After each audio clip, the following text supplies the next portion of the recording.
Welcome to something a little different on the I'd Hit That podcast. I'm Ant, no Mikey. Mikey's not feeling well. He's a little under the weather, so to speak. He's got Ben Simmons itis. um, but I just wanted to say a few things before the time passes and they become irrelevant. So I wanted to address the Mets Pete Alonso negotiations, so to speak, because they ain't really negotiations. Um, so I'm sure a lot of Met fans feel the same way, but um, David Stearns never wanted Pete Alonso. He didn't draft him. He didn't trade for him. He doesn't give a shit about Pete Alonso, and you knew it right from the beginning. As soon as he got here, he didn't say, "Hey, we're going to do everything to sign Pete Alonso." No, he never said that. He doesn't care about Pete Alonso. He would rather sign some dude from the Korean Baseball League, like he did in Milwaukee. And by the way, how did that work out? And have him play first base than have Pete. And it's kind of a shame the way that they're treating Pete. Pete, for all the Pete haters, I'm telling you what'll happen. This Soto signing doesn't work without Pete Alonso being signed. Because what'll happen is we'll go along the season, we'll probably meander, but we'll be close in the halfway point, and then all you're gonna hear is, this team needs another bat. Guess what? The bat's sitting right there, and he's your bat. I don't know why everyone's so fixated on Vladdy Guerrero, who is one of those dudes that could probably eat himself out of the major leagues at any time. But Pete's here. Pete plays every game. Pete loves the Mets. Pete loves New York. Pete, for all the people that shit on him as a first baseman, is really not a bad first baseman at all. And he plays every game. He hits 30 to 40, 45 home runs, anywhere from 90 to 120 RBIs a year. How are you going to replace that? You think you're going to bring in Santander and that's going to happen? Anybody who thinks they know shit about Santander is bullshitting. Nobody knows shit about him. Is he a good player? I think he is. Is he going to be a DH only? Maybe not now, but soon he will be. And what are you going to do? You're going to have a shit outfield with Nimmo, Santander, and Soto? That is like an iron glove outfield. So the move is to sign Pete. But Stearns, who I know what did he really do in Milwaukee? I'm sure he's a fine GM for Milwaukee because Milwaukee was in that shit division with Pittsburgh, Cincinnati, Chicago. Who else is in that division? I can't even remember. I don't even give a shit. All I know is that it's a shitty division every year. That's why Milwaukee was in it every year. I mean, these guys, a lot of these GMs have big egos. Stearns strikes me as that type of guy. Look what I built. I'm going to build this rotation. You could build a rotation. No, you can't. Stop it. You can't build a rotation with six number five starters. By the way, fuck the six-man rotation too. And while I'm at it, this is for my boy Hector and all his viewers and listeners and all that. Unite with me and say, fuck Sasaki. That's a whole nother story, but fuck Sasaki. You're not gonna build a rotation with, Frankie Montas, Clay Holmes. You don't even know if he could start. All of a sudden, Clay Holmes is Jabba Chamberlain. This strive for mediocrity, it drives me crazy as a Mets fan. It drives me crazy, and I'm sure it's driving other people crazy too. I understand the part about, well, you got to trust. You got to trust in Stearns. Why? Why do I have to trust in Stearns? Dude ain't part of my family, man. I mean, nah, no way. He had nothing to do with Soto. We all know that. But he's got everything to do with Pete. And the way him and the Mets, and I'm going to include Steve Cohen in this, the way they're treating Pete is awful. It's awful. I'm telling you, you guys that are Pete haters will be crying for him when this team is 500, especially with that shitty rotation. But I'm just I don't understand it. I read where they signed Winker. That was a nice move. Of course, for 1 year. All right. I mean, and that's what they want to sign Pete for 1 year. If I was Pete, I'd tell him, yo, stick that up your ass. No way.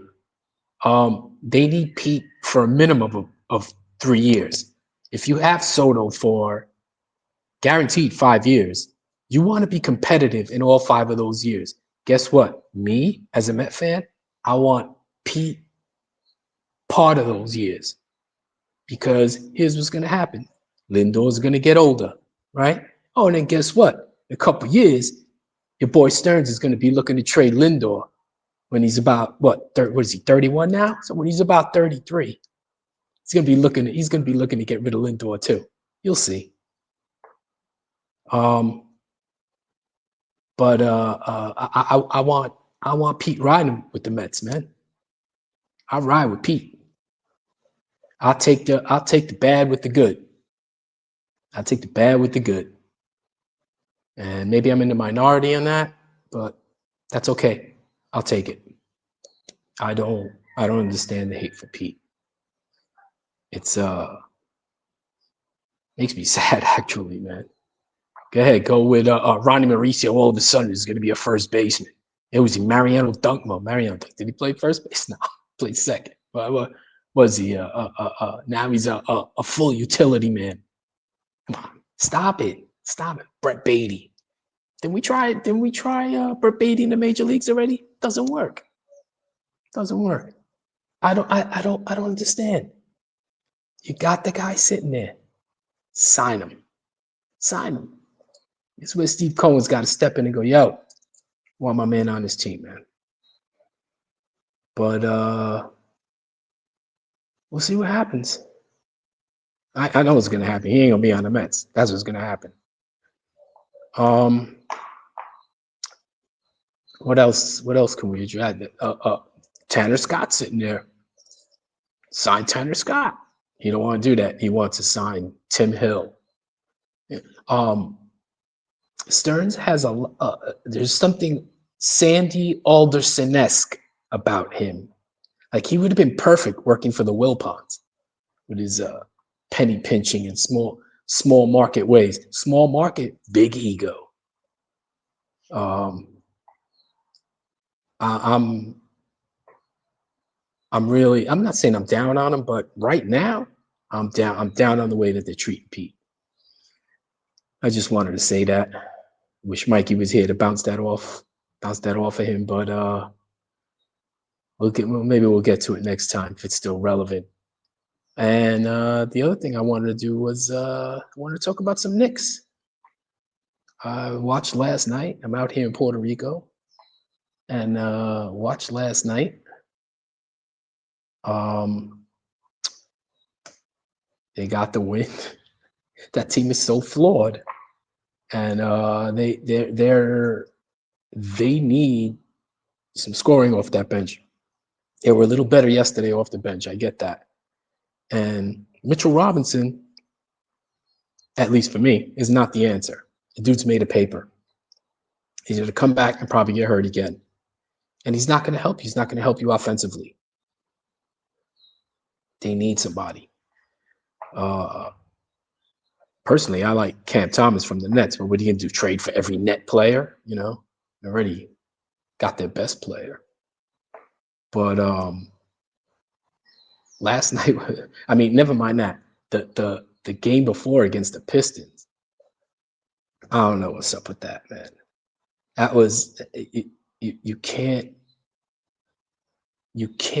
let that team come twice. They beat them in the Garden. Can't let them come into your house and beat you. And they couldn't stop Cade Cunningham for pretty much the whole game. And I'm sitting there, and in the last quarter, Bridges is guarding Cunningham, and I'm like, wait a minute, why isn't Anunoby locking down their best player? And maybe one possession, OG was on him. But look, Michael Bridges is a really good player. He's a good defensive player, but he has not been great defensively this year. It's funny that the Knicks have two of the best defensive players in the NBA in Bridges and Anunoby, and yet they cannot guard the three. Like, people are just, who beat them? Malik Beasley. Yo, the back of his jersey says journeyman on it. That's what, oh, come on, man. Nobody's in my man's face. Nothing. Even last night, man, they were up 5, and then Brunson scores, and he's complaining to the refs, and instead of running down court to play defense, he gets there late, and then he tries to get in front of Maxey and foul. Then he gets the ball poked out of his arms. He scored. He scored. He got his last night, but they make him work for it, man.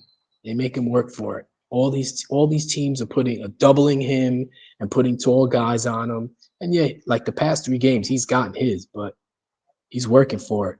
And there's a lot more bad games than there were like the 2 years prior. But he's still a great player. And it would have been a lot easier, of course, with Karl Anthony Towns in there. I get that. But the Detroit game was no excuse. No excuse. Showed you how flawed they are, how much they need a bench. And they just keep chucking up those threes when it ain't happening. So they need to get a scorer. I just wanted to say that. But I miss Mikey. Wish I had Mikey here for that, but we'll do this probably on the next one, which will be coming soon, as soon as Mikey's better. So I just wanted to say that, get that off my chest, and see you soon with a real episode of the I'd Hit That podcast. All right. See ya.